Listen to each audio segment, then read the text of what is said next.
Bom, pessoal, agora nós vamos a um item que eu sou o relator, é o item 163 da pauta, Vanelli, serviços de limpeza.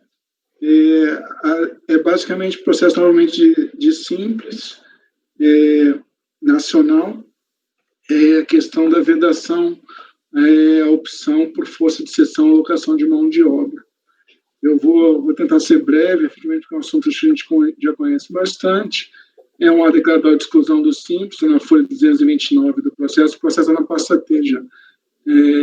Emitido em 26 de 1 de 2017, com efeito a partir de 1 de 6 de 2010, porque, na verdade, se viu que depois que essa cláusula de vedação ela foi, subsumiu a hipótese de incidência lá atrás, em 2010, e foi decorrente da realização pela pessoa jurídica optante, cessão de mão de obra.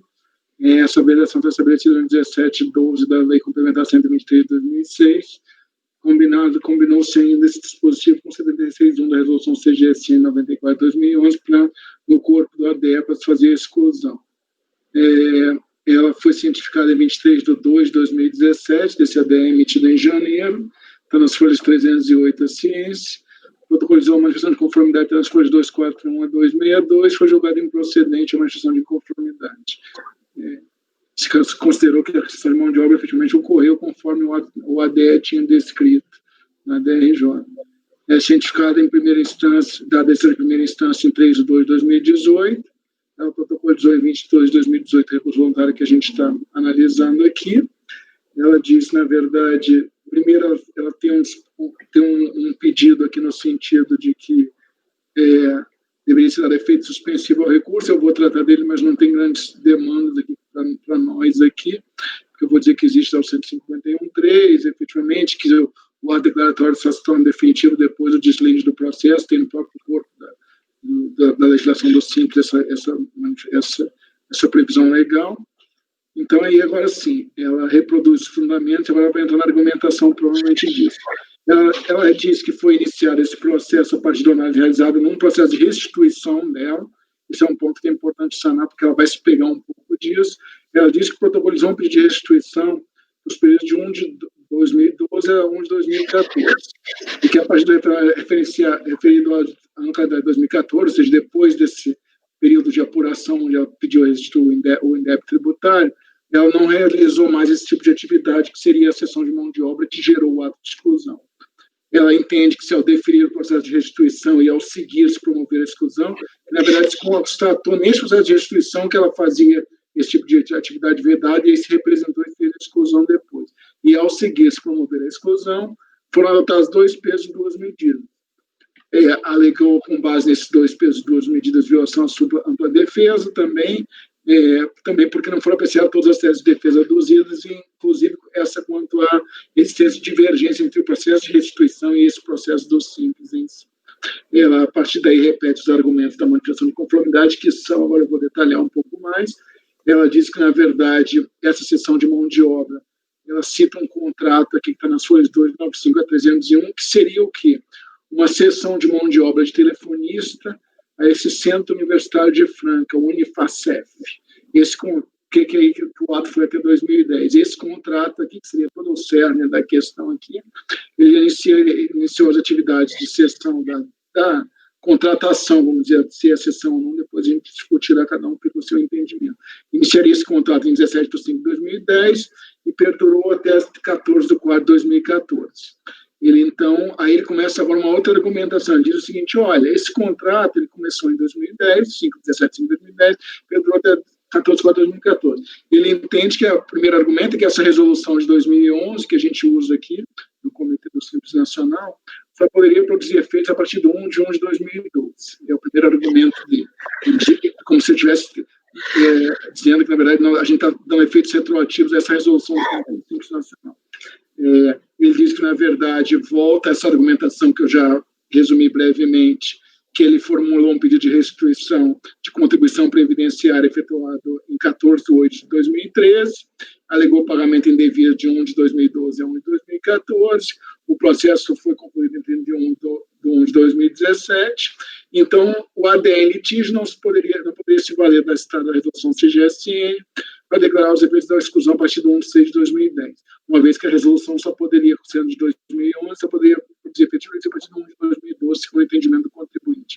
Cito o artigo 5º, 36 da Constituição Federal, no sentido de impossibilidade da retroatividade, então, e necessidade de manutenção da ordem e segurança jurídica, também nesse sentido de não poder se retroagir a resolução. Ele diz ainda, agora ele começa a usar os normativos da Receita, que mesmo com essa resolução, perdurou ainda uma indefinição no alcance do que era a cessão ou alocação de mão de obra, e que isso só teria sido sanado com a edição de 2 soluções de consulta da Receita. Ele cita a solução de consulta do COSIT número 201 de 2014 e diz que essa indefinição teria perdurado até a solução de consulta 65 de 2016, onde ele entende que finalmente teria havido uma conclusão final sobre o que é o estudo da cessão de mão de obra. Aí ele começa agora a entrar mais na questão das atividades que ele desenvolveu, agora está numa base mais normativa, a argumentação do contribuinte agora mais base fática, e ele entende que as atividades que junto à Infracef são as permitidas pela solução de consulta. Alguém está com o microfone aberto aí. Que ele diz que, na verdade, as atividades são permitidas pela solução de consulta, uma vez que ele teria só... Aí ele começa a pegar aquele termo, a solução de consulta, que não sei se vocês conhecem, que diz que o recrutamento em si não seria cessão de mão de obra. Tem uma parte da solução de consulta, que eu acho que eu até vou trazer aqui no voto, que se remete a isso. Ele quer dizer, efetivamente, não, eu recrutei, selecionei e coloquei os telefonistas na empresa cliente, na Unifacef. Então, eu estou nos termos da solução de consulta, isso não é cessão de mão de obra, então eu estaria albergado por essa exceção, por exemplo, de solução de consulta, então não teria por que a minha exclusão ser efetivada como na forma que foi realizada pela ADM. Ele entende, novamente, que, na verdade, até a solução de consulta não havia definição do que se podia realizar, do que se compreendia nessa vedação 17 e 12, e aí ele começa agora uma outra argumentação, que ele diz o seguinte, que essa vedação seria simplesmente para ingresso no sistema, na sistemática do Simples Nacional, mas não a exclusão. Ele quer dizer o seguinte, olha, eu já estava no sistema, então para fins de exclusão não caberia vedação, só para fins de quem novos ingressantes no sistema. Então, e diz que quando a resolução sofreu diversas alterações posteriormente, ele diz, olha, ainda tem um outro ponto, que as alterações da resolução 94 ocorreram no momento em que eu já não fazia mais a cessão de mão de obra desse contrato, que tem umas alterações de resolução que foi lá em 2014, mais para frente. Ele aí reitera aquela questão ele entende que há uma antinomia entre o que foi resolvido no processo de restituição e nesse processo aqui.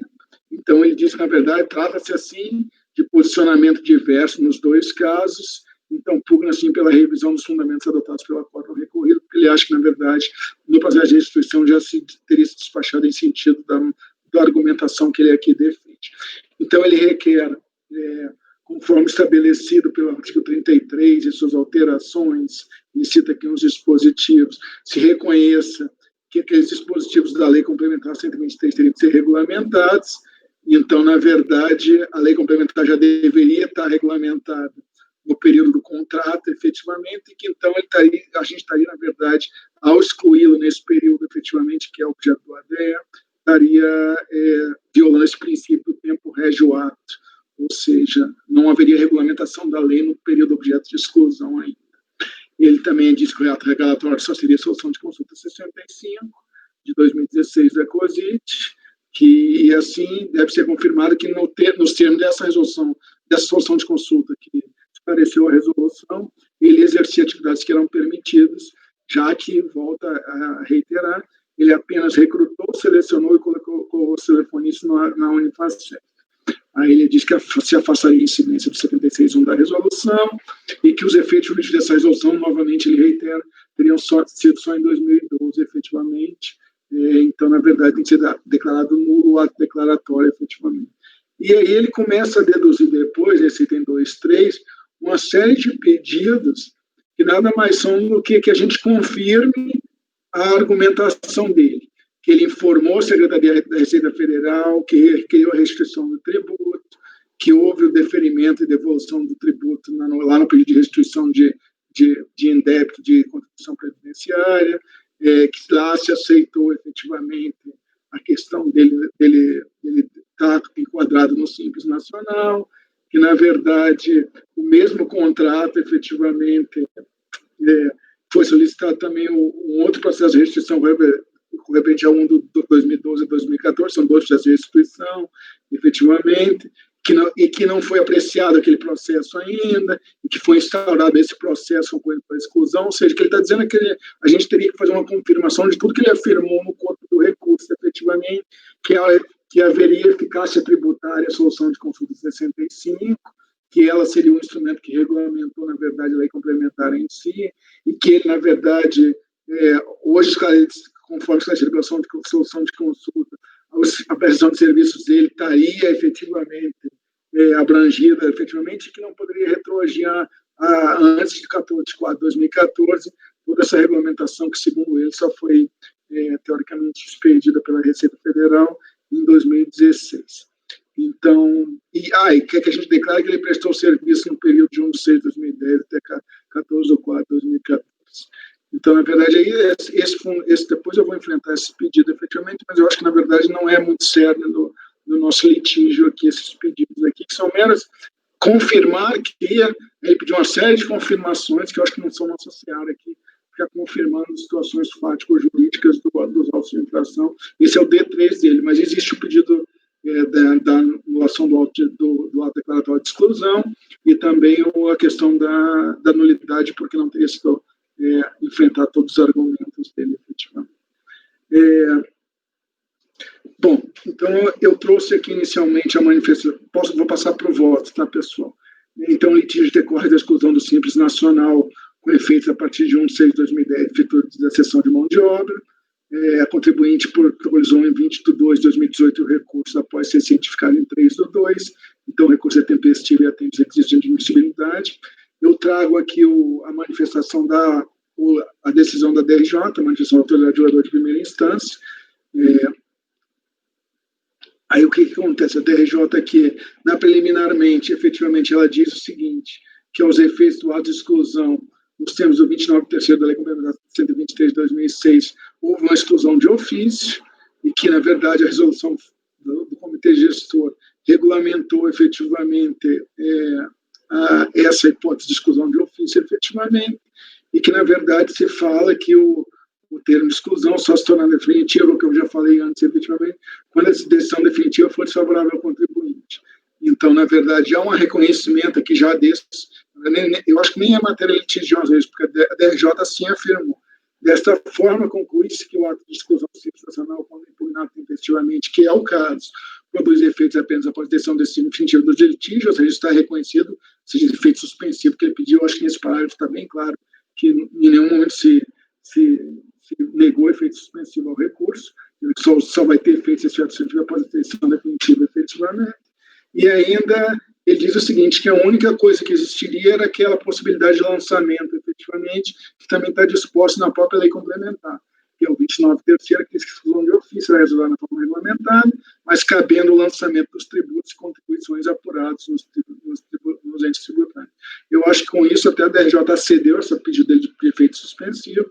No mérito, efetivamente, a DRJ diz que não tem razão recorrente quando não poderia ter feito ex-tunc esses efeitos, muito menos quando afirma que a legislatividade impediria apenas seu ingresso no Simples Nacional. Ela diz que a resolução 94, efetivamente, apenas, aí ela ataca um pouco a questão da vigência da resolução. Ela diz que, na verdade, só se limitou a reproduzir previsões já contidas no texto da Lei Complementar 123. Então, ela traz aqui a vedação, que é objeto da seção de invocação de mão de obra, fala um pouco da exclusão de ofício quando há uma exclusão obrigatória que não é comunicada, que é o caso aqui. Ele diz que aí, na verdade, nesse caso aqui, as exclusões, na verdade, nesse caso, do hipótese 2 do 30 da lei complementar, se daria a partir do mês seguinte, então traz toda a base legal para a produção de efeitos desse ato declaratório, efetivamente. E também, agora ela diz que, na verdade, também desses dispositivos, efetivamente, fica evidente que não é só a questão do ingresso em si, mas também pede não apenas seu ingresso, mas também a permanência no Simples Nacional, tanto assim que se fala de uma exclusão obrigatória de iniciativa do contribuinte em si, no artigo 30, efetivamente. Ela diz que, na verdade, o período de restituição ela, na verdade, é somente é inservível para a comunicação de autoexclusão do Simples, então somente no que diz respeito ao cerne de restituição é o indébito em si. Então, aí, verificar a causa de exclusão está correta, ele diz na primeira instância, porque o que entendeu o DRJ agora quanto ao contrato entre o contribuinte e a Unifacef? Pois, o contrato juntado aos autos, firmado entre o contribuinte e o Centro Universitário de Franca, a Unifacef, paradigma inicial de demonstração de efetivo contra a expressão de serviço mediante cessão de mão de obra, corresponde especificamente a esta data. Assim, os efeitos da exclusão se produzem a partir da competência junho de 2010. Não há que se falar em retroatividade na espécie. Partindo da premissa que todos devem conhecer a legislação, diz que não ninguém pode se excusar de cumprir a lei por alegar ignorância da mesma. Ela já incorria nessa data, com base nesse contrato, em causa de exclusão de ofício. Daí advindo de imediato os efeitos colorados. Ela diz que não, o fato da recorrente não proceder voluntariamente de própria exclusão, aguardando que ocorresse por ato de ofício da autoridade fiscal, não configura retroatividade, mas, ao contrário, reconhecimento de que a contribuinte já deveria ter feito a exclusão e não o fez. Então, ela diz que, na verdade, em virtude dessa ocorrência do efeito exigidor, ainda que essa admissão se faça em momento posterior, tem que se voltar lá para a data em que a vedação, que ele incorreu na vedação em si, e que só haveria retroatividade se a exclusão se processasse antes mesmo da causa de exclusão, que não é o caso aqui, porque o contrato efetivamente.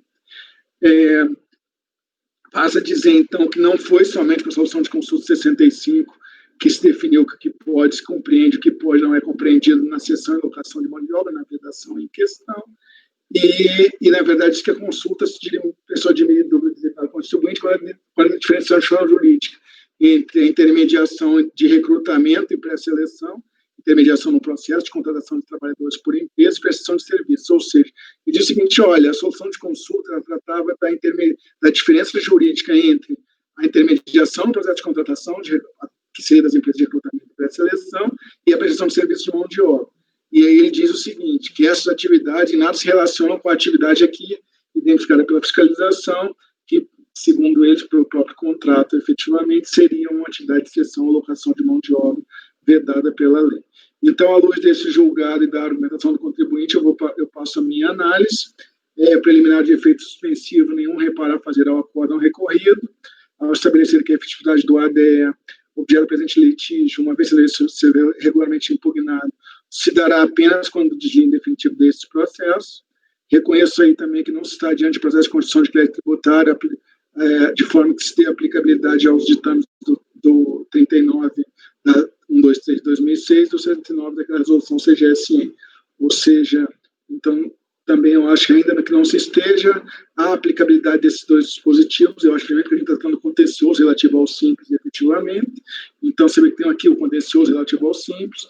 Então, esses dois dispositivos também remetem à aplicabilidade do rito, do PAF, no meu entender, ao processo do simples em si. Com isso tudo, efetivamente, eu também digo que, ressalvada a possibilidade do lançamento, efetivamente, eu entendo que já restou atendido o pedido da recorrente de reconhecimento de efeito suspensivo ao recurso. Então, essa preliminar de efeito suspensivo, eu acho que já está atendida, até a DRJ já tinha reconhecido, talvez até nem fosse o caso de achar que isso é matéria litigiosa, mas eu achei por bem expressar aqui que eu também reconheço nesses limites, ou seja, permitido o lançamento, e desde que esse processo aqui ainda não esteja julgado definitivamente, que não há efeito ao ato declaratório em questão. Quanto ao mérito, eu também entendi correta a posição do recorrido, ao saber a possibilidade de exclusão do ofício da ocupada a partir de 1/6 de 2010, por força da falta de comunicação de exclusão obrigatória dela, a partir da cessão de mão de obra de telefonista, realizada desde 5 de 2010, consoante elementos carregados aos autos. Aí o meu principal elemento de prova para concluir que foi cessão de mão de obra é o contrato da empresa efetivamente. Ela não nega efetivamente que cumpriu os termos do contrato, ela então incorreu efetivamente. Se vocês verem agora os termos do contrato, eu acho que, na verdade, depois eu rebato um pouco essa questão do ingresso e tal, mas você vê que, na verdade, está bem claro, efetivamente, no contrato, que, olha aqui, a propósito, vislumbra no referido contrato, a caracterização do Instituto de Cessão de Mão de Obra. Então, eu uso muito aquela fundamentação até que está na IN 971. É um serviço contínuo, era prestado na dependência do contratante, e tem uma parte do contrato que obriga ele ao acatamento das instruções e recomendações emanadas do contratante, ou seja, e eu não acho que um telefonista efetivamente tenha como efetivamente não obedecer o que o contratante, que é o tomador de serviço, comandar ou efetivamente ordenar ela, né? E eu trago aqui uns excertos do contrato, eu trago a IN, porque eu acho que é assim que eu normalmente me norteio para fins de caracterização de questão de mão de obra efetivamente. Aí vocês veem, ó, são serviços de telefonista e tem a parte do acatamento das instruções e recomendações dos responsáveis da contratante, ainda que efetivamente seja, tenha um supervisor também alocado, até isso aí até está escrito aqui no objeto do contrato em si. Então, eu digo que, na verdade, é um outro ponto que eu faço. É que não se, é óbvio que isso aqui, até que vocês estão vendo aqui, não é seleção de telefonista. Na verdade, ele está dando telefonistas para a empresa, efetivamente, não está selecionando para que a empresa contrate em si, que é o teor da solução de consulta 65. Então, eu afasto a aplicabilidade da solução de consulta. E aí eu também rebato a outra solução de consulta que ele citou, que é uma situação fática para mim totalmente estranha aos olhos, que era se discutir nessa solução de consulta 201 a questão da cessão de mão de obra em serviço de operador de veículos, efetivamente. Então, eu concluo pela legalidade do ADE, efetivamente. Eu vou voltar um pouquinho só para atacar aquela questão de que era só para fins de ingresso e não para fins de exclusão, efetivamente. Eu acho que pelo próprio teor, ao discutir exclusão obrigatória não comunicada, está tudo isso embasando o ADE em si, está óbvio que eu não estou falando de ingresso, estou falando de exclusão obrigatória não comunicada, eu estou em seara de alguém que já participava do Simples está sendo excluído em si. Também agora cito que não estou em exceção contemplada pelo 18, parágrafo 5º H. Por que eu fiz essa exceção? Porque se você olhar, essa empresa aí, ela tem serviço de limpeza, né, na razão social. Então, não é caso, porque o serviço de limpeza ele é excepcionado, né, 18, 5º H. Efetivamente, e por fim, eu só rebato a questão de vinculação de qualquer tipo dessa decisão que está sendo tomada aqui ao processo de restituição da recorrente, que, para mim, a presente lei tem um rito próprio, e se limita à verificação de legalidade do auto de exclusão do ofício, que está sendo discutido aqui, e que essa legalidade não resta maculada pelo processo de restituição relacionado, independentemente do deslize daquele processo. Então, eu voto a negar provimento ao recurso voluntário da atuada, e assim, na forma da fundamentação acima, toda aquela confirmação que ele pediu no item D, também serão rejeitados, que eram os pedidos subsidiários, que para mim, eu finalizei o fecho da decisão assim, que são pedidos subsidiários de declaração de concordância com as teses ali deduzidas no recurso, as quais restaram na forma e acima no âmbito do espaço de decisão de primeira instância também, devidamente refutados. Então, eu estou negando provimento ao recurso com base nessa fundamentação, pessoal.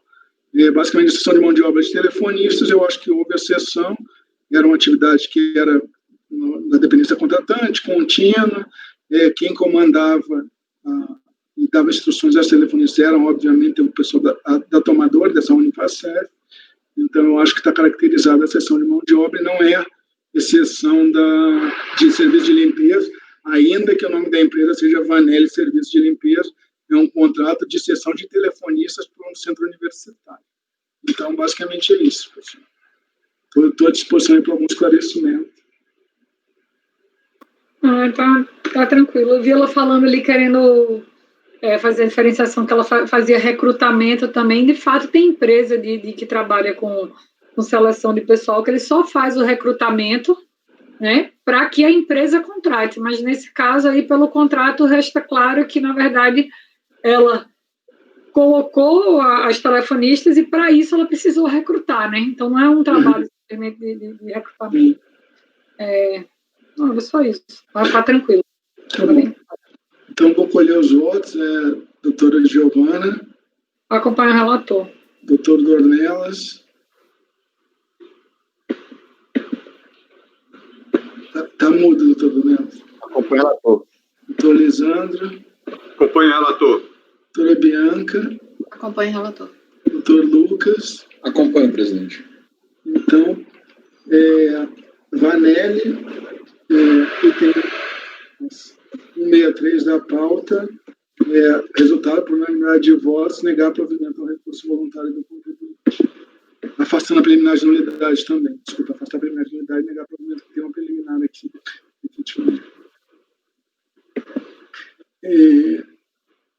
Agora vamos ao 164. 164 eu acho que é a mesma coisa, só que na verdade não é a fase da preliminar, ele pediu uma preliminar aqui de efeito suspensivo, desculpe. Eu reconheço o efeito suspensivo da preliminar, e o provimento ao recurso, né? Deixa eu só ver a questão preliminar aqui para eu proclamar o resultado correto. Eu também tenho uma questão aqui de nulidade, né? Bom, eu vou reconhecer o efeito suspensivo de que você tem de preliminar aqui, nos termos do voto, a falta preliminar de nulidade, né, o provimento ao recurso, esse é o resultado por unanimidade de votos. Agora o 164 eu acho que é um pouco mais simples, porque não tem essa questão toda, a gente acho que alegou menos. Deixa eu abrir o voto. 164 é WS Zeladoria. Eu vou relatar basicamente assim, depois eu até vou pular umas partes que eu acho que esse caso é mais simples, realmente. É uma empresa de zeladoria, e o que aconteceu? Se disse que efetivamente não tinha, ele está alegando que ele faria serviço de limpeza. Aí o que acontece efetivamente? Olha, você não trouxe aqui a DRJ Disco, né? Ele disse que houve uma intimação que estabelecia a distinção entre zeladoria e limpeza em si, e que não haveria, que o contribuinte só trouxe ele trazia até o seguinte, até a etapa de impugnação, que ele só trazia um relatório analítico de notas fiscais, onde tinha uma discriminação no finzinho das notas, dizendo que era limpeza, só que isso aí estaria, eu até grifei bem claro isso aí, estaria desacompanhado dos contratos e as notas fiscais de prestação de serviços. Só que esse relatório analítico é da própria prefeitura então eu não vejo muita distinção entre esse relatório e a nota para fins da minha conclusão de que se foi prestado serviço ou não.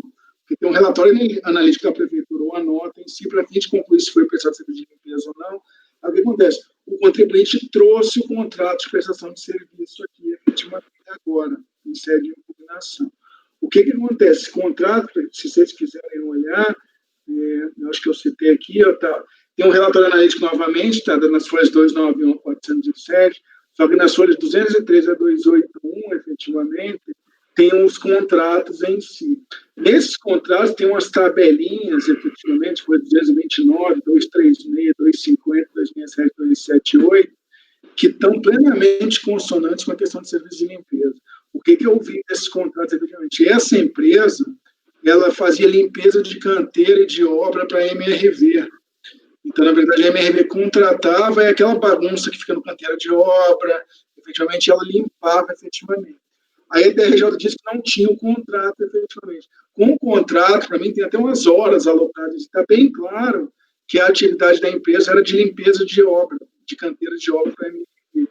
Como eu tenho os contratos, são provas que foram trazidas em contraposição à DRJ, eu aceitei essas provas do contrato e me convenci que realmente é um serviço de limpeza aqui, então eu estaria a exceção do 18.6, que a insuficiência probatória que a DRJ teria alegado foi superada efetivamente aqui. Com isso, eu estou dando provimento ao recurso para cancelar o ADE, porque eu acho que, na verdade, ele está na exceção do serviço de limpeza. É isso, basicamente, professor. Isso aí não tem muita complicação, a prova foi suprida a partir da demanda da DRJ. Se vocês quiserem, vocês firmarem se era limpeza ou não mesmo, está nas folhas 213 a 281 os contratos, e esses contratos tem umas tabelinhas, estão 229, 236, 250, 267, 278, e isso está acompanhado novamente com as notas, onde está lá, discriminação lá no final da nota, serviço de limpeza que foi prestado efetivamente. Então, eu me convenci que realmente isso aqui não é um serviço de limpeza, está sendo feito pela empresa, então, mas na exceção trazida na lei, eu, na verdade, cancelei o ADE e estou dando provimento ao recurso para o contribuinte. Alguma dúvida, esclarecimento? Então, doutora Giovana. Acompanha o relator. Doutor Dornelas. Acompanha o relator. Doutor Lisandro. Acompanha o relator. Doutora Bianca. Acompanha o relator. Doutor Lucas. Acompanha o relator. Então, Esse 164, por unanimidade de votos, dá provimento ao recurso voluntário do contribuinte para cancelamento do ADE, com base na exceção que a legislação do Simples traz para os serviços de limpeza. Então, agora volta o 165, agora não é mais relatoria minha, volta o doutor Lisandro, efetivamente vou só pregoar quem é o contribuinte. Centro Educacional Sena Aires, o contribuinte, novamente exclusão de Simples, motivação de existência de débitos. Então, utilizando o 65, relatoria, por favor.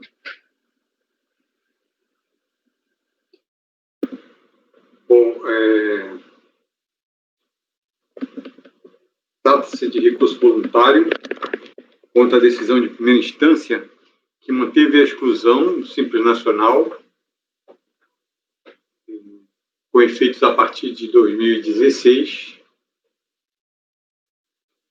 veiculado através do ADE de 1º de setembro de 2015, com base na existência dos débitos, deram causa à emissão do ADE e os débitos que estão aí reproduzidos na minuta. Desde 2012 até, acho que 5 de 2015, todos do Simples Nacional. A decisão de primeira instância julgou a manifestação de conformidade improcedente, apenas constatando que os débitos não foram quitados no prazo regulamentar, pois em sua impugnação a defesa limitou-se a alegar que iria parcelá-los até final de 2015. E o prazo aí seria 14 de 9 de 2015, a ciência do ADE. Então, ele teria até 14 de 10 de 2015.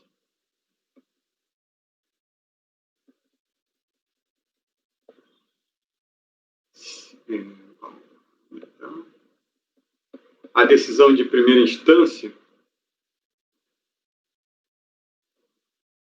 julgou uma infração improcedente, né? Apenas constatando, já falei isso aí.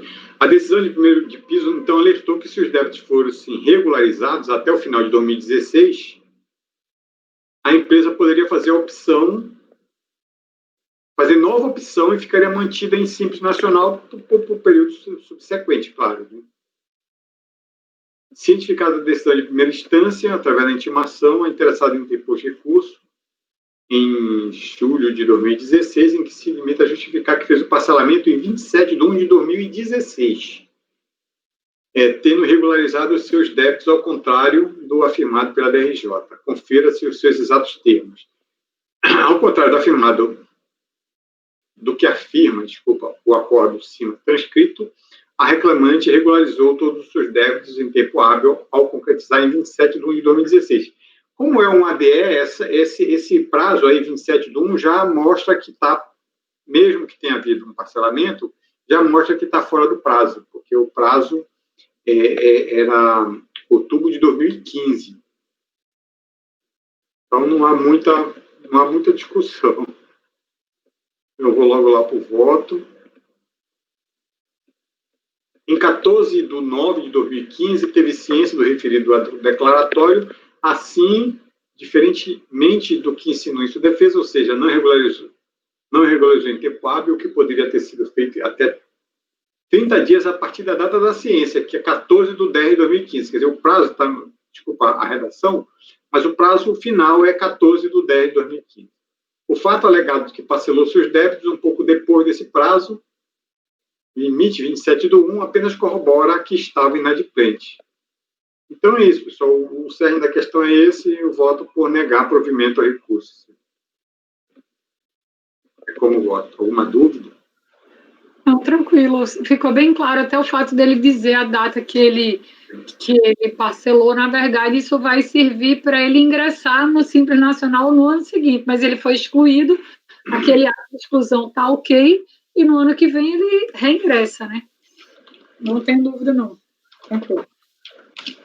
Então, vou colher os votos, pessoal. Doutora Giovana. Eu acompanho o relator. Doutor Dornelas. Acompanho o relator, presidente. Doutora Bianca. Acompanho o relator. Doutor Lucas. Acompanho. Eu também acompanho. Então, 65, Centro Educacional Sena Aires, por unanimidade de votos, negar provimento ao recurso voluntário. 166, agora a gente entrou naquele lote de 12 do Dr. Lisandro. O recorrente agora é CFT Viana de Mello, novamente exclusão de simples, motivação de existência de débitos, 166.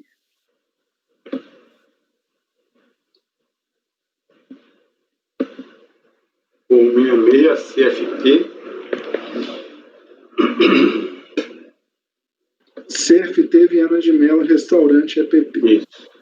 É um trato de recurso voluntário contra a decisão de primeira instância que manteve a exclusão, com efeitos a partir de 1 de 2015, veiculado através do ato declaratório tal, de 3/9 de 2014, cientificada em 25/9 de 2014, e folha 54, em face da constatação de débitos. Então, ela teria até 25/10 de 2014 para regularizar. A decisão de primeira instância julgou a manifestação improcedente por entender que alguns débitos que deram causa à exclusão do regime ainda remanesciam em aberto após o prazo de regularização. Apresenta a tela do sistema Civex, cuja consulta foi feita em abril de 2016, em que constava em aberto a inscrição de final 08. Então, DAU, final 08, aí, estava em aberto. Cientificada a decisão, a interessada interpôs recurso em que aduz, em resumo, que regularizou o débito. Então, eu colei aí os débitos, na verdade, não era só um, né?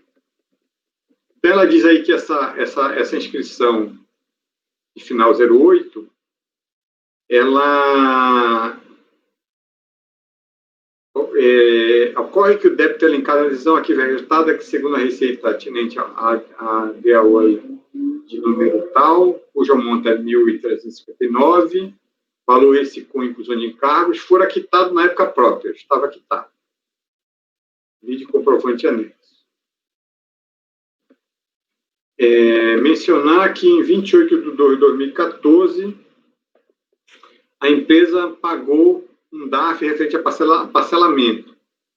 Aí diz o número de um processo, isso aí seria em um parcelamento do segundo débito. E o que ocorreu em relação a esse segundo débito foi que tal pagamento foi realizado no dia em que o débito foi inscrito em dívida ativa, o que pode ter gerado um equívoco da Receita Federal, inclusive a própria Receita Federal reconhece os pagamentos. Vide despacho de folha 56 em anexo. O DARF retrata justamente a inscrição mencionada na decisão administrativa que se recorre. Nesse segundo débito, o primeiro estava em aberto, mas esse segundo, ele apresenta esse pagamento, e o pagamento foi feito no dia da inscrição. Só que ele pagou como se estivesse pagando para a Receita, então ele pagou sem aqueles encargos moratórios lá devidos, quando a inscrição já está inscrita em dívida ativa. E segundo esse despacho de folha 56, que a gente vai ver aí, quando a pessoa paga no dia da inscrição na dívida ativa, já é devido os encargos, então não foi aceito. Então, tanto num débito está em aberto, quanto no outro, que ele pagou, mas pagou para a Receita e era para ter pago para o TFN, os dois débitos dão motivo para a confirmação da exclusão. Então, eu vou ao voto. Bom, nos presentes autos foram identificados débitos em face dos quais o contribuinte foi excluído. Trata-se nesses autos exclusivamente de exclusão do contribuinte no ano calendário de 2014, com efeito a partir de 1/1 de 2015. Aí tem a legislação. Não procede a alegação da recorrente no sentido de que regularizou o débito antes do ato da exclusão. Se vê. Faz referência a pagamento que fez no dia em que o débito foi inscrito em dívida ativa, que, segundo ela, foi inclusive reconhecido pela Delegacia da Receita Federal através do despacho de folha 56. Aí eu transcrevo aqui, isso aqui é a transcrição do que foi falado nesse despacho. Que o despacho vai apreciar justamente, e o despacho é pequenino aí, por isso que eu transcrevi ele, para tirar dúvida o que aconteceu, afinal, em relação a esses dois débitos. Então, diz o despacho. Está do presente processo de contestação ao ADE de 3 de setembro de 2014, folha 3, que excluiu o contribuinte do regime, em virtude que a mesma possui débitos perante a Fazenda. O contribuinte possui como débitos geradores do ADE débitos de RPJ, PIS, contribuição social, os quais foram incluídos em parcelamento mediante processo de final 2 de 1. Esse é um débito. Além de débitos escritos na dívida ativa, PGFN, final 08, a qual encontra-se em cobrança sem parcelamento e sem pagamento. Ou seja, aí o despacho já diz, olha, esse débito para o final 08 não tem parcelamento, não tem pagamento, né? Em relação ao primeiro lá, os pagamentos referentes ao parcelamento, que é em relação àqueles 3 tributos lá que está no início do item 2, que foi incluído em parcelamento, ele diz, os pagamentos referentes ao parcelamento foram confirmados, ver folhas 48 a 50, porém foram pagos com período de apuração 7/7/80 e na data 28 de 2 de 2014, data da inscrição na PGFN. E, por isso, já pertence à inscrição citada, ver folha 51. A inscrição, que aí ele repete o número da inscrição em final 08, continua em cobrança na PFN, já que não houve parcelamento de pagamento, folha 51. Quer dizer, mesmo na data desse despacho, esse débito final 08 ainda existia, ainda estava em aberto. Eu até fiquei em dúvida, se o contribuinte paga na data da inscrição na dívida ativa, já deveria, porque o despacho não fundamenta, né? Diz que eu acredito até que sim, mas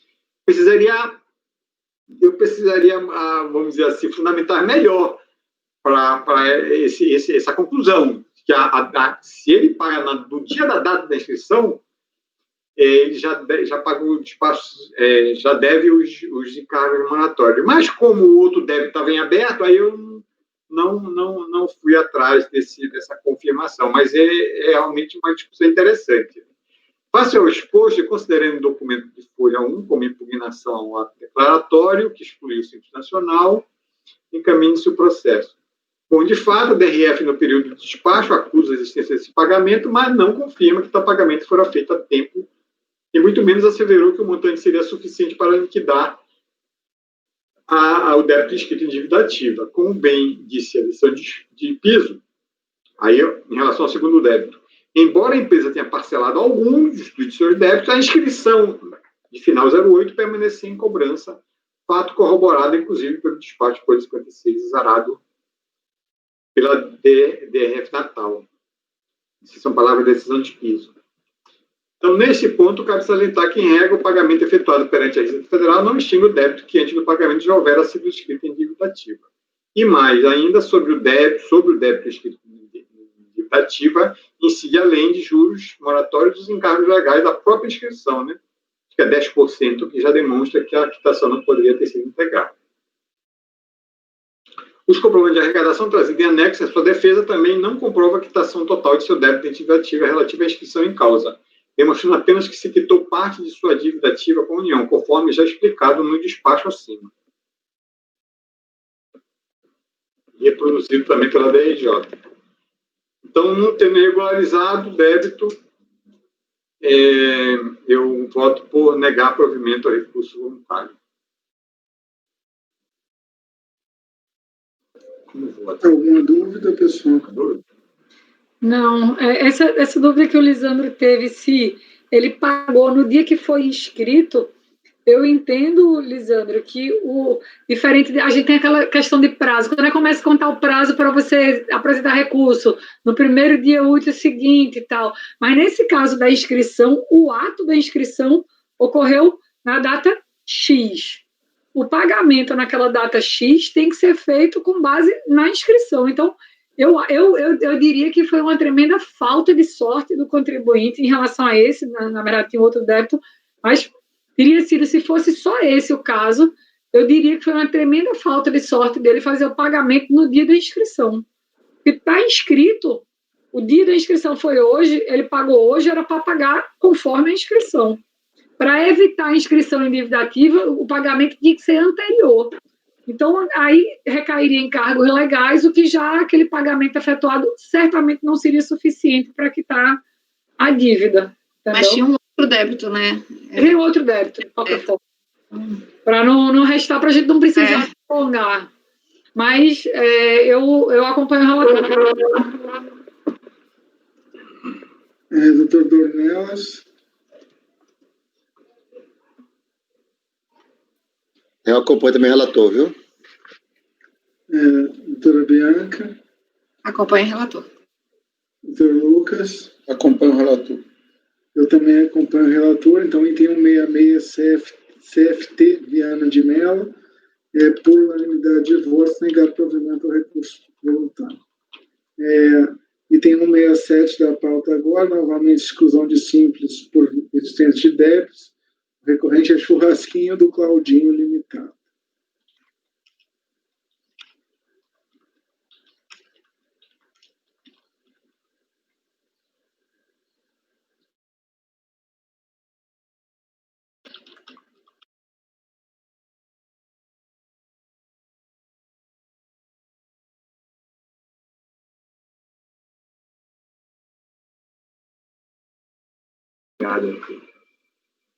Trata-se de uma DE, é o mesmo assunto.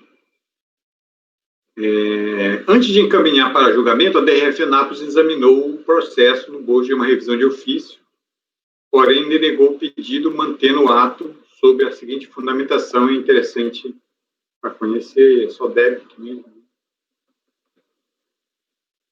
A ciência se deu em 18 de nove de 2015, a ciência do ADR, sendo a contestação tempestiva.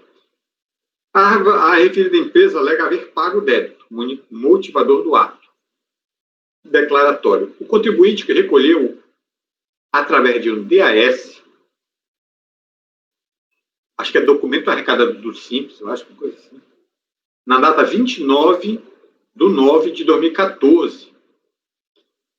Ou seja, estaria dentro do prazo, né? Porque a ciência foi 18 de 9 de 2000. Acho que está errado, em 2015, 2014. Ou foi um ano antes. Bom, verifica-se que o débito a que se refere for inscrito em dívida ativa da União na data de 11 de 7 de 2014.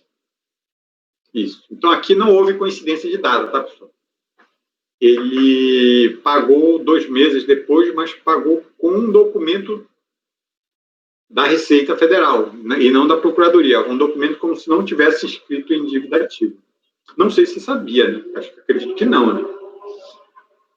Desse modo, propôs o encaminhamento desse processo à DRJ, lá dizendo no despacho. A decisão de primeira instância julgou a manifestação de conformidade improcedente por entender que o débito com a Fazenda Pública, que deu caso à exclusão, ainda permaneceria em aberto após o prazo da regulamentação, mesmo considerando o recolhimento efetuado em guia de arrecadação inadequada, DAS, ao invés de DAS-DAU, porque o débito já estava em dívida ativa da União. Cientificada a decisão, a interessada em depor recurso em que limita-se a contestar o indeferimento de sua impugnação, aduzindo, em resumo, que a inadequação da guia não é motivo suficiente para invalidar o plano. Mas o fato é que o débito ficou ainda em aberto. Né? Aí aqui eu coloquei, como é pequeno a parte inclusiva dele, palavras do contribuinte. Dessa feita, senhores julgadores, se o próprio sistema da Receita permitiu a geração do documento da forma em que o contribuinte pagou, não poderá este mesmo contribuinte ser penalizado por sua exclusão do Simples se o mesmo órgão da administração pública participou do fato, credenciando o contribuinte ao pagamento quando permitiu o acesso deste ao sistema e emissão de documento. Então, ele tem até uma lógica que ele está falando, né? Ele foi lá no próprio sistema da Receita, deve ser no ICAC, né? E gerou o documento de quitação do débito. Só que o débito estava inscrito e não estava escrito no mesmo dia. O que se questiona é o fato de que, se o débito foi remetido para a PGFN, não estando assim mais ao alcance de cobrança pela mesma Receita, sendo então encaminhada a sua cobrança para outro órgão, a Receita não poderia permitir sequer que através do seu sistema, no próprio portal do Simples Nacional, pudesse permitir a emissão da guia, pois agindo assim estaria contribuindo de maneira direta para que os contribuintes recolhessem o imposto. Em parte, ele tem razão, né? mas o fato é que o débito não estava mais na receita. Então, meu voto é por manter, né? O fato é que, concluindo aqui, né? O fato é que mesmo se por hipótese fosse acatado o argumento da defesa, que limitou-se a combater a decisão de piso no ponto em que ela afirma que houve uma inadequação da guia, permanece a situação de inadimplência, ou seja, mesmo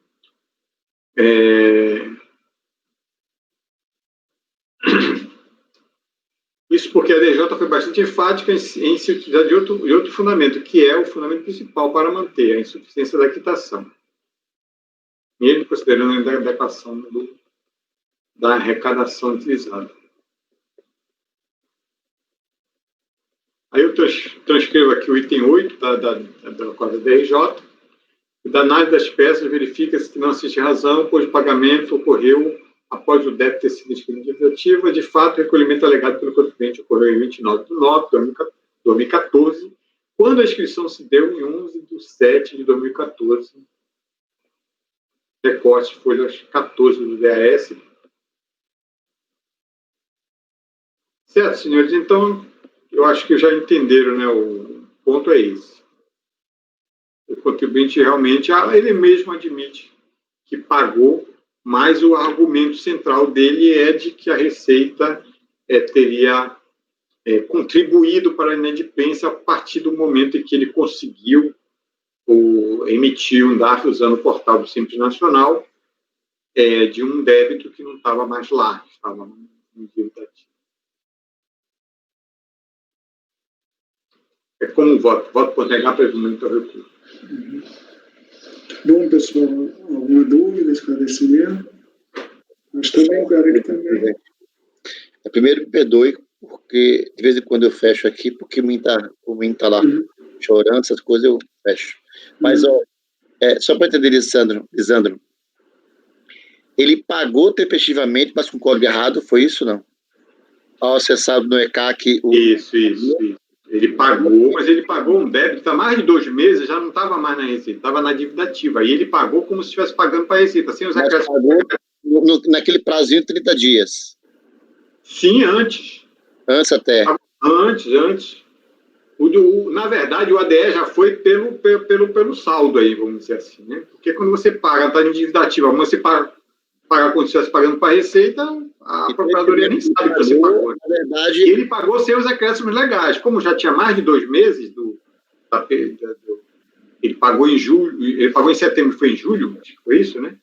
Que foi inscrito em dívida ativa, mesmo que ele tivesse pago com o DAS certo, ele não teria quitado, porque ele não colocou os acréscimos legais. Acréscimo aqueles 10% lá certo. Dos encargos legais da dívida ativa. Então, quer dizer, os débitos que motivaram a exclusão, eles existiam na forma, mas de fato já tinha sido pago através de... De fato, só tinha pago parte. De fato, pagou parte, ele pagou. Apesar de que o débito foi todo. Por que todo? Porque ele pagou errado. Mas, se eu fosse alocar, poderia ser até feito uma diligência, vamos alocar, não ia bater. Por que não ia bater? Porque ele não pagou os encargos legais, ele pagou como se estivesse pagando para a Receita, sem os encargos legais de um débito que já estava há mais de 2 meses na dívida ativa. Entendi. Eu indeferi direto. Ele não pagou todo só porque... Não pagou. Ele pagou para a Receita, né? Mas o valor que estava lá no ECAC, ele pagou todo. Isso, aquilo lá tudo... Eu entendi. Mas pagou errado. Entendi. Como não foi aqui o mesmo dia, né? Foi mais de 2 meses. Aí eu... Podemos votar, então? Posso escolher os votos, doutor Dornelas? Pode, presidente. Tá, então, doutora Giovana. Eu acompanho o relator. Doutor Dornelas. Eu vou ver divergência, presidente. Eu vou aquela questão da torpeza, né? De todo jeito, a Receita ela não pode se aproveitar da própria torpeza porque ela permitiu que o contribuinte emitisse aquela guia e pagasse aquela guia e ele pagou aquilo aí, de fato, pensando que estava estava kit com a receita. Eu vou abrir divergência para dar provimento.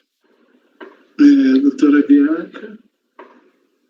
Eu concordo com o Dornelas. Teve uma boa fé aí que a gente não pode...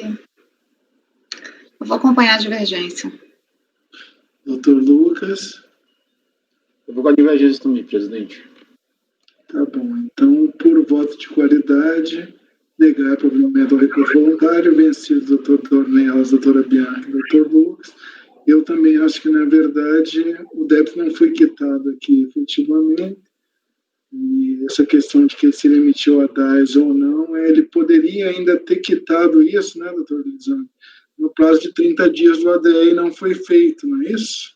Ainda tem esse outro porém aí, que, na verdade, ainda que esse erro tivesse ocorrido, ele teve uma segunda oportunidade quando o ADE foi emitido um ano depois. Teve uma segunda oportunidade. E não foi feito. Então, tomou conhecimento do que tinha acontecido, inclusive, sim, né? Sabia que tinha. Então, eu mantenho o posicionamento do relator, então, por voto de qualidade, negar provimento ao recurso. Continuamos com o doutor. Vai ser 167, então proclamei o resultado. 168, agora ainda é o doutor 68 esse foi, não, peraí. Não, foi o churrasquinho. 67. 67. Agora que a gente vai para... Correto. 68 agora é a mesma exclusão de simples, também por motivação de débitos. Agora recorrente é Fernanda Priscila do Olivo da Silva. Então, doutora Lisandro, pode ir com a palavra para a relatoria, por favor. Se alguém está sentindo falta de mim, já passou a saudade.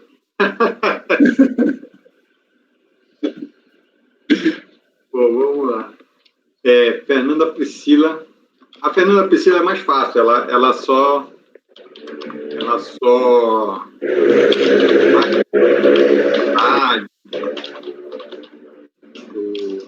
da exclusão, do débito. Bom, trata-se de recurso voluntário contra a decisão de primeira instância, que manteve a exclusão do regime tributário do Simples por ano calendário 2015. Então, aí eu reproduzi os débitos que deram razão, fundamento à exclusão. A instância julgou uma manifestação de conformidade improcedente e a cientificada da decisão de primeira instância, a interessada em interpor recurso voluntário em que não contraditem a sua inadimplência por ocasião do ADE, limitando-se a apelar para imputar de inconstitucionalidade a Lei Complementar 123 em face de abarcar a hipótese de exclusão do sistema simplificado a partir apenas do inadimplemento. Afirma, em resumo, que admitir tal pressuposto de inclusão e exclusão violaria princípios constitucionais, tais como o tratamento favorecido e diferenciado às microempresas e empresas de pequeno porte. A fim de corroborar sua tese, coleciona a jurisprudência judicial. Então, por conta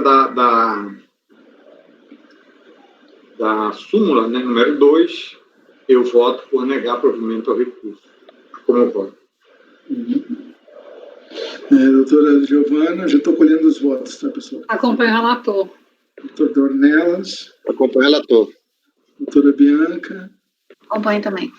Doutor Lucas. Com o relator. Então, 68, por unanimidade de votos, negar provimento ao recurso voluntário. 169, mesma matéria, simples exclusão por motivação de existência de débito. Ora, o recorrente é panificador e confeitaria Levi Limitada. Atualizando ainda o relator.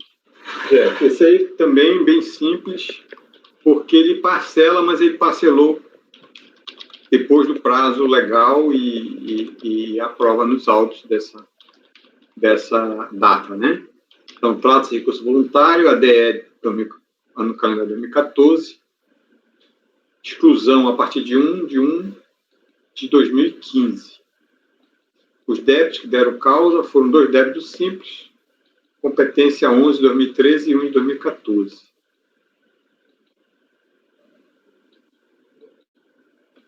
Ele foi comunicado por via postal, né, em 30 de novembro de 2014. Então, por aí, 30 de novembro de 2014, eu já sei qual é o prazo dele, que é um mês a partir dessa data. A decisão de primeira instância julgou a manifestação apresentada improcedente, concluindo, em resumo, que o parcelamento somente veio a ser solicitado em 12 de 2 de 2015, posteriormente ao termo final para a regularização dos débitos vencido em 34 de 10 de 2014. Cientificada a decisão, a interessada em recurso voluntário em que não contradita a sua inadimplência por ocasião, limitando-se a justificar que não tomou conhecimento da intimação, perdendo a possibilidade de regularizar seus débitos. Acrescenta que tão logo teve conhecimento do ocorrido, procedeu com o pedido de parcelamento. Por fim, apela por imputar de inconstitucionalidade à lei complementar. Bom, eu vou para o voto. O mais importante, já que ele diz, se ele tomou ciência, se tiver prova que ele tomou ciência, então acabou o processo, no meu voto, né? Então, não procede a alegação do contribuinte no sentido de que não foi comunicado do referido ADE. O AR de folha 31 é prova bastante suficiente de que a intimação foi entregue no seu domicílio por via postal em 39. Então, a partir daí, ele tem 30 dias. Porque o argumento dele é esse. Ele perdeu realmente o prazo, mas porque ele não foi cientificado. Como tem o AR, aí eu ponho a súmula 9, que é o relacionado à ciência por via postal, e a súmula 2 quanto aos reclamos de inconstitucionalidade da Lei Complementar 123. Pelo exposto, eu voto por negar provimento ao recurso. Bom, acho que também posso escolher os votos diretos, situação bem simples. Doutora Giovana. Eu acompanho o relator. Doutor Dornelas. Também acompanho o relator. Doutora Bianca. Acompanho. Doutor Lucas. Acompanho. Eu também acompanho, então também 169 para a planificadora e confeitaria Levi, por unanimidade de votos, negar provimento ao recurso voluntário. 170, mesma matéria, pré-moldados Rampinelli Limitada EPP. Doutor Lisandro, 170, por favor. Moldados Rampinelli, né? Bom, até Rampinelli. A pré-moldados também é um parcelamento fora do prazo. Então, também estou orientando o voto pelo indeferimento. Então, ato declaratório de 1º de setembro de 2015, com efeitos a partir de 2016. Os débitos estão aí listados na tela reproduzida. A decisão julgou a manifestação formal improcedente, afastando as questões de inconstitucionalidade, esclarecendo as dúvidas levantadas pelo permanente em relação ao perfeito entendimento dos débitos motivadores da referida exclusão. Cientificada a decisão, a interessada em interpor recurso em que contradita a sua inadimplência por ocasião dela, em que não contradita, limitando-se a justificar que, diante de sua capacidade financeira, para efetuar os pagamentos, terminou por fazer o parcelamento, não tomou conhecimento da intimação, também usa esse mesmo argumento, perdendo a possibilidade de regularizar os débitos, imputa a inconstitucionalidade, reitera sua insurgência feita na manifestação quanto a multa e juros, e defende também que a exclusão somente poderia ser feita a partir da declaração de exclusão e não da ocorrência das supostas irregularidades. Mas aqui eu acho que esse último item, ele tem razão, mas eu acho que ele está enganado, né? Na verdade, até posterior à exclusão, né? A exclusão é em setembro e os efeitos serem em janeiro. Bom, então vamos lá direto a mostrar aqui que realmente tem um AR. O AR de folha 18 é prova bastante suficiente, está no voto, né, de que a intimação foi entregue. Então, ele não tinha por que perder o prazo, né? Eu falo sobre a súmula 2 também, sobre inconstitucionalidade. Aí eu vou rebater os juros, que ele reclama dos juros, mas isso é lei. Só recapitular o que a gente já falou, mas é.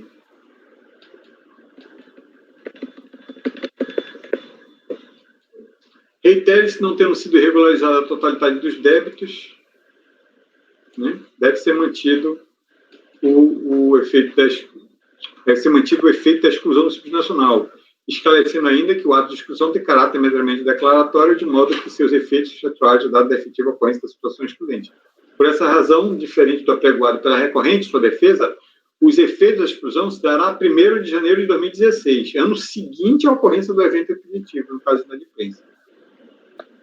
Então, voto por negar provimento do recurso. Isso foi mais para esclarecer sobre os efeitos.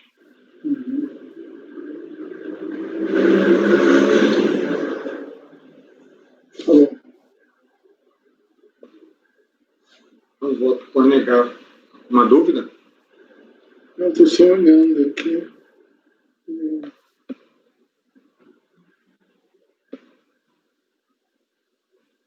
Não, acho que não. Doutora Giovana. Eu acompanho o relator. Doutor Dornelas. Acompanho o relator. Doutora Bianca. Acompanho. Doutor Lucas. Com o relator. Então, novamente, por unanimidade de votos, negar provimento ao recurso voluntário. Esse foi o resultado da pré-moldados Rampinelli, número 170. Número 171, ainda mesmo assunto, doutor Lisandro.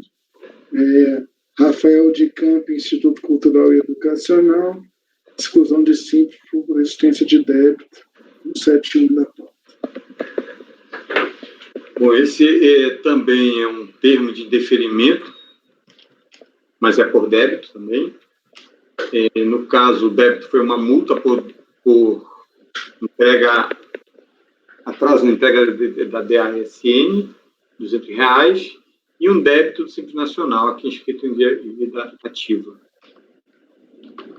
Após a ciência do termo de deferimento, a empresa apresentou manifestação e a decisão de julgou a manifestação improcedente por entender que o débito do Simples não foi regularizado até a data limite, 6 de 2 de 2015. Cientificada a decisão, através da intimação interessada em interpor recurso, em que alega boa-fé e que houve equívoco no pagamento do DARF, ficando em aberto uma pequena diferença, R$11,11 e 1 centavo. Só foi quitada posteriormente. Isso aqui são os acréscimos da multa. Então, ele não pagou a multa certo, pagou sem os acréscimos, e ainda tinha o outro lá, o outro débito também que ainda estava em aberto. Então, seja por um motivo, seja por outro, ele não tem como, ele não conseguiu afastar aqui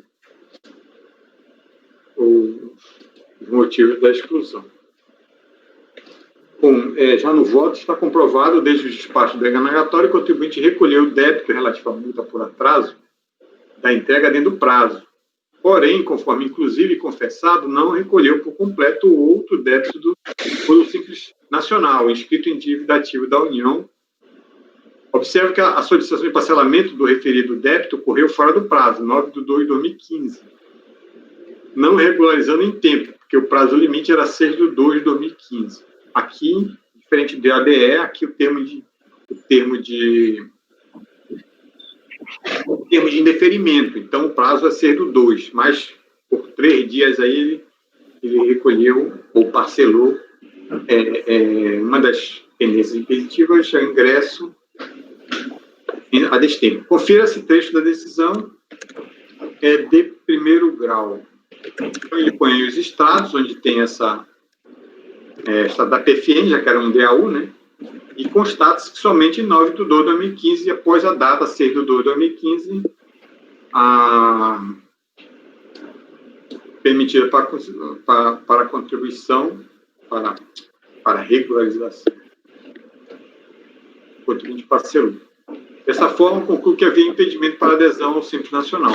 Então, se for um motivo por outro, ele não conseguiu.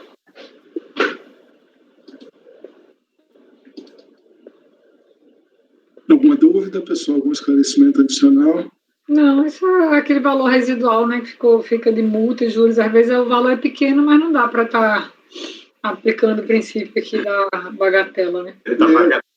Se fosse menos de R$10, porque eu acho que o DARF é R$10, né? É R$10. O conselheiro Roberto, que era da nossa turma, quando era menos de R$10, Ele tinha esse princípio aí, porque não justifica o DARF. Não era menos de 10, era 11.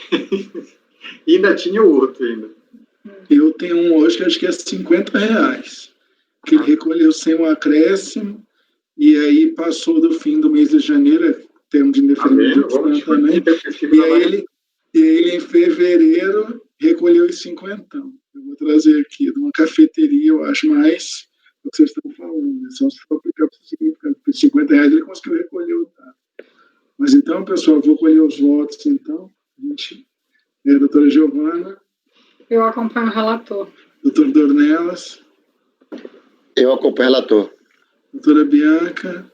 Acompanho. Doutor Lucas. Acompanho. Então, também esse Rafael de Camp, número 171, por unanimidade de votos, negar provimento ao recurso voluntário. 172, Reinaldo Barbosa de Aguiar, ME, mesmo tema e motivação simples, exclusão por existência de débito. Doutor Lisandro ainda, que vai até 176. Está terminando. Uhum. É um recurso voluntário contra a decisão que manteve a exclusão do Simples Nacional com efeitos a partir de 1º de janeiro de 2015. Esse aqui eu fiquei em dúvida quanto ao alegado e eu estou propondo uma diligência. O débito que deu causa à emissão é referente a uma multa por atraso na entrega da DPJ de R$500. O contribuinte teve ciência do ADE em 24 de nove de 2014. A lei da primeira instância julgou uma manifestação de conformidade procedente alegando em síntese que, conforme tela do sistema CIVEX de folha 12, persiste um débito em aberto de multa por atraso no DPJ PA 2/7/2007. Cientificada a decisão de primeira instância, interessado em depor recurso, afirmando que regularizou o débito pendente através de parcelamento protocolado no processo tal. Então, ele diz que ele incluiu isso aqui no parcelamento. É anexa a cópia dos DARFs que teriam quitado o referido parcelamento.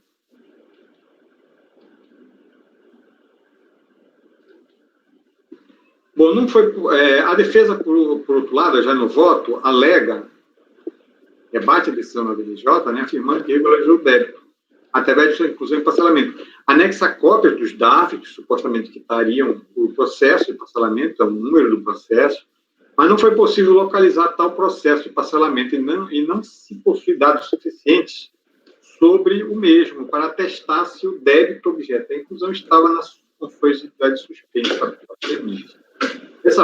Dessa forma, voto por converter o presente julgamento em diligência para que a autoridade fiscal, diante das provas trazidas no recurso voluntário ou existente no sistema de dados públicos, envie esforços no sentido de esclarecer se o débito que incidiu a exclusão encontrava-se com a sua exigibilidade suspensa na data limite, que é o que interessa para a gente aqui, né?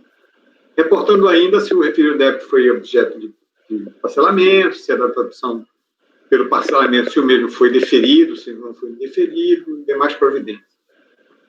Vou chamar uma diligência para tirar a dúvida. Bom, pessoal, está conversando de diligência para verificar o parcelamento que está sendo alegado pelo contribuinte. Eu já estou colhendo os votos da doutora Giovana.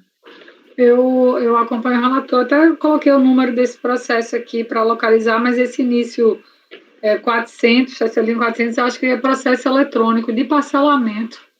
E aí a gente não tem como consultar. E até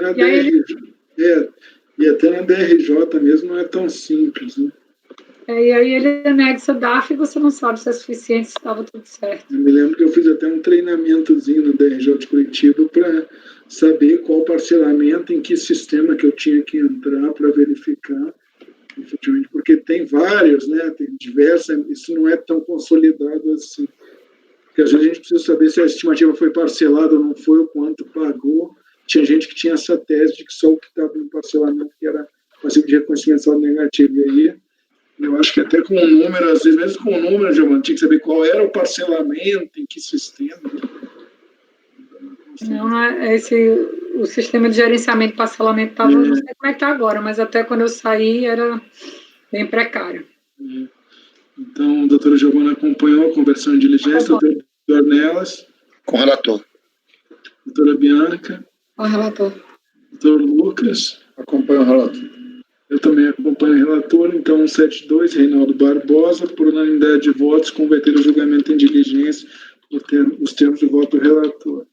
173, mesma motivação, simples, por exclusão de débito, foi exclusão por existência de débito. Agora, o recorrente é representações da WV Limitada. Doutor Lisandro ainda.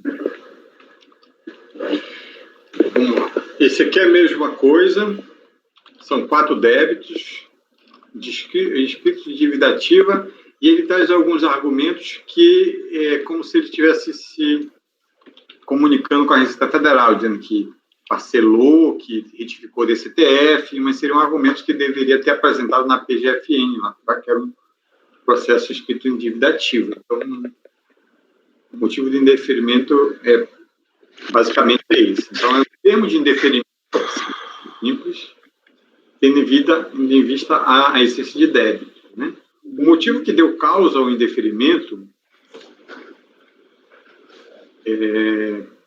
prende-se à existência de débito inscrito em dívida ativa da União. Então, aí está o número da inscrição, o número do processo, o tributo é COFINS, que é a data da inscrição 7/3/2014. O referido débito escrito compõe em 4 débitos da COFINS perante a Receita Federal. Então, aquela inscrição lá, ela se refere a esses quatro períodos de apuração que estão aí nesse quadro. 4 de 2011, 6 de 2011, 7 de 2011 e 5 de 2013. Que se trata da seguinte forma. Na tabela abaixo, cuja justificação na fase impugnatória são também espelhadas. Então, qual foram na impugnação lá para a DRJ, o que ele alegou? Que o período 4 de 2011 ele retificou a DCTF, que não teria tido movimento no mês declarado. 6 de 2011 também retificou a DCTF, porque o valor correto do tributo seria R$20. 7 de 2011 o DARF foi retificado para o mês correto. E esse 5 de 2013 ele diz que o DARF foi pago, mas daqui a pouco ele vai dizer a data foi a destempo também. Então, após tomar ciência do termo de indeferimento, a empresa apresentou manifestação de conformidade. A decisão de primeira instância julgou a manifestação improcedente por entender que o débito não foi regularizado até a data limite 6/2/2015. Cientificada através da impugnação, da intimação, a interessada interpôs recurso voluntário, em resumo, alegando que todos os débitos ou foram pagos ou retificados antes da inscrição da dívida ativa. Dessa forma, de forma mais detalhada, ainda estabelece. Entendeu? Ele não vem dizendo, olha, eu fui lá na procuradoria e apresentei esses argumentos. Ele apresenta argumentos como se estivesse se referindo à própria Receita Federal, mas só que o débito já estava em dívida ativa. Isso estava claro lá no termo de indeferimento ao simples. Bom, aí eu transcrevi aqui o recurso voluntário dele, é muito simples, basicamente isso está aí. Conforme o exposto na preliminar, acima o imposto de referência 4 foi pago em 25/4/2011, ou seja, anterior à inscrição, sendo improcedente o débito. O valor do débito 6 de 2011 improcede, pois foi uma diferença entre os meses tal e tal. Entendeu como ele está tentando justificar a inscrição da dívida ativa, mas no âmbito da Receita? Ou no âmbito do processo? O valor do débito 7 de 2011 foi pago em 25/7, ou seja, anterior à inscrição, sendo improcedente o débito. E esse valor aqui, 423, conforme o CFF, esse aí foi recolhido. Pelo menos ele diz aqui. Como se pode verificar, todos os DAFs recolhidos com o código de COFINS no âmbito da Receita Federal foram pagos antes da inscrição em DAU em 7/3/2014. Então, eu venho aqui, ponho a legislação. A tabela mostra os 4 motivos pelos quais a DRF indeferiu a opção, né? exclusão pelo Simples do Simples Nacional em relação aos 4 débitos. Há um despacho em folha 48 que ele vai em cada débito. Ele fala assim, a DCTF foi retificada em 2015, após a inscrição no dívida ativa. Os DAFs, da segunda competência, foram retificados também em 2015, porém os pagamentos já haviam sido alocados segundo o declarado em DCTF, ou seja, DCTF anterior, né? Gerando uma diferença que foi inscrita em dívida ativa em 7 de 3 de 2014. Em relação ao terceiro período, os DAFs foram retificados em janeiro de 2015, porém os pagamentos já haviam sido alocados segundo o declarado em DCTF, gerando uma diferença.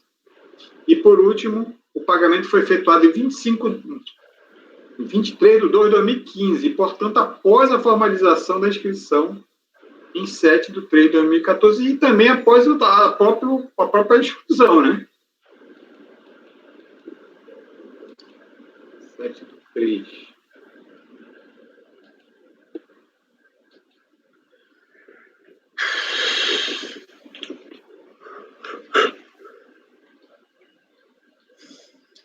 O limite era ser do 2 de 2015.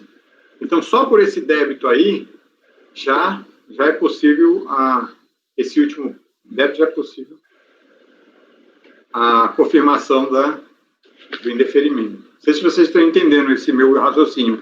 Qualquer um dos 4 débitos, se ele não regularizar no prazo, já é motivo para exclusão. Mas os 4, o mais claro é esse último, que ele pagou em 23 de 2 de 2015. Então, de plano, cabe esclarecer que a não aceitação de apenas um desses débitos é suficiente por si só para manter o indeferimento.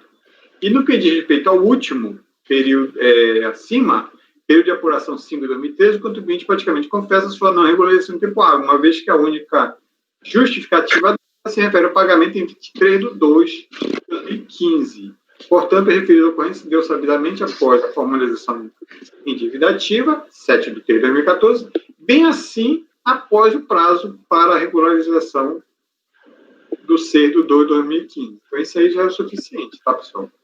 Mas aí eu vou falando também sobre dívida ativa, que ele deveria ter comprovado a regularização lá do débito com a Procuradoria, e não aqui no processo. Por isso, voto por negar provimento ao recurso. Tem uns que eles querem compensar também internamente, né? Tem um outro problema aqui, que você fala. Tem uns débitos que ele disse que compensou, acho que meio por conta, sem a Receita Federal nem ter feito nenhum tipo de análise de compensação. De repente, voltava o processo, né, para a Receita, se esses argumentos lá na Procuradoria. Tá bom. Então, pessoal, vou colher os votos da doutora Giovana. Eu acompanho o relator. Doutor Dornelas. Eu também acompanho o relator. Doutora Bianca. Acompanho também. Doutor Lucas. Também acompanho. Então, representações da WV, por unanimidade de votos, negar provimento ao recurso voluntário, 173 julgado. Agora 174, faltam 3, só o doutor Lisandro para acabar essa... Presidente, é possível dar 5 minutinhos, por favor? Acho que até pode, mas é porque eu acho que talvez fosse melhor, então, se a gente for parar, encerrar a gravação, porque aí a gente volta e aí já fica até um pouco mais tarde, né? Eu vou parar. Eu sair. Então a gente encerra a gravação aqui, e aí quando voltar, eu acho que aí a gente retoma, mas aí a doutora Giovana e o doutor Lucas, a gente vai gravar aqui, a turma grava, e a gente continua até um pouco mais tarde, que eu acho que dá para a gente vencer essa pauta da tarde, que eu acho que passando esse doutor Lisandro vão faltar uns 15 processos, eu acho que vence em 45 minutos esses de 5. A não ser que tenha algum complicado, mas aí a gente discute isso depois. Então, pessoal, obrigado, 5 minutinhos de intervalo, 5h40. Pode ser 5 minutos, doutor Dornelas? Pode, né? Pode. 5h40 a gente volta e a gente estende um pouquinho depois quando voltar. Tá bom? Até já.